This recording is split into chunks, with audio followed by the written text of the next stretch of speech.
भगवान ने 23 अवतार लिए। 24वां अवतार भगवान श्री कृष्ण कलयुग के अंत में कल्की के रूप में लेंगे। अब 5वां आया, बोले भगवान के धराधाम छोड़ने के बाद धर्म किसकी शरण में गया? तो तुरंत कहने वाले ने कह दिया, दान धर्मान राज धर्मान पुत्र धर्मान विभागसः स्त्री धर्मान भगवत धर्मान समासव्या सयोगतः। अच्छा आप लोग बताओ, कलयुग में भागवत किस चीज से होगी? बताइए जल्दी, काय से होगी भागवत? काय से होगी? बताओ जल्दी, काय से होगी? अच्छा ये इतना सब कुछ ताम झाम है, हम भी बैठे, काय से हुआ ये सब? गांव की बुरी हमें क्या पता, हमें तो बैठे से मतलब। दो ही जने दुश्मन, तुम दुश्मन हो बे दुश्मन, हमें तो बैठ से मतलब। बताओ कैसे हुआ? कैसे हुआ?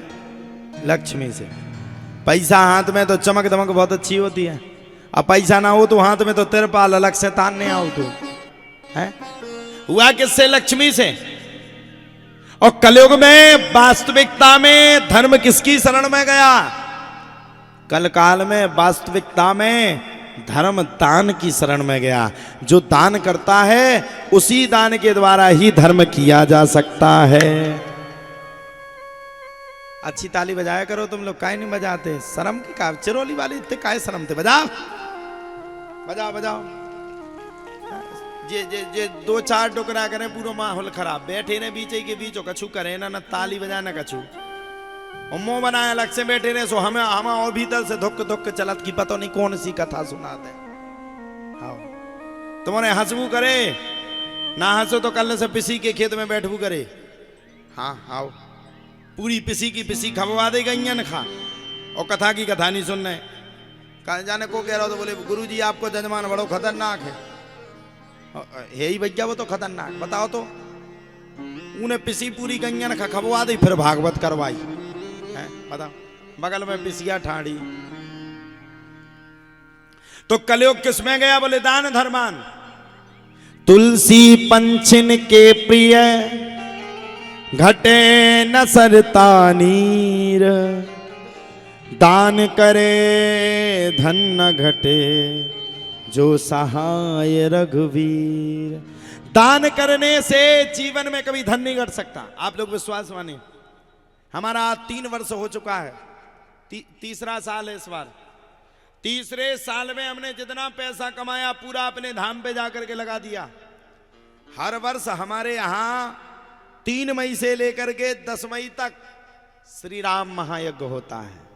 और इस बार सुन लो, इस बार भव्य दिव्य श्री राम महायज्ञ हो रहा है, और निशुल्क 11 बेटियों का विवाह भी धाम पर से संकट मोचन सरकार की कृपा से किया जा रहा है। और सुन लो, ऐसा दहेज नहीं कि घरे गए वो टूटो टुटाओ मिलो, या घरे गए 2-4 दिना में टूट के फेंक गो, ऐसा दहेज नहीं। सबसे शुद्ध अच्छा दहेज टीवी, कूलर, फ्रिज, पूरा दहेज देने का काम किया। और हमने इसलिए नहीं किया कि हम हाईलाइट हो जाएं, इसलिए नहीं किया कि हमारा नाम हो जाए, इसलिए नहीं किया कि हमारा काम हो जाए। ना ना ना ना ना ना ना ना, हमने तो इसलिए किया क्योंकि देखो, अमीर की बिटिया की शादी हो तो पूरे रिश्तेदार आते चकाचक, गरीब का कोई नहीं होता है।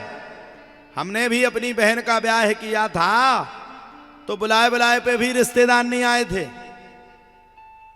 और अमीर के घर पे तो खूब गोला आतिशबाजी होती, गरीब के घर पे कौन है?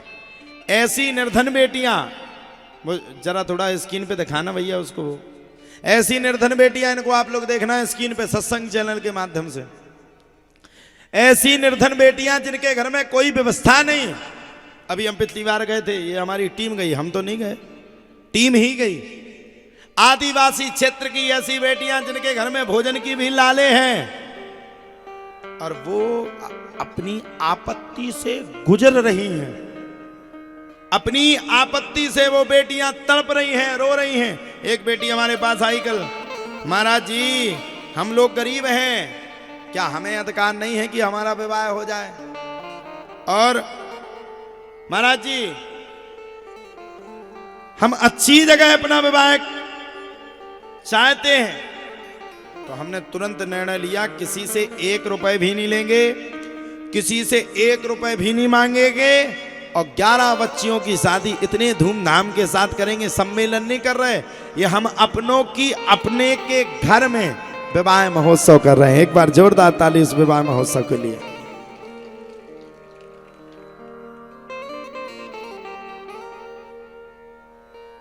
जुगाड़ है तो बोले चिंता ना करो। अच्छा, माता भी बड़े गौर से देख रहे हैं, कछु ले आओ कि नहीं ले आओ। वाह, वो तो दिखाई नहीं रहा जी की जरूरत है।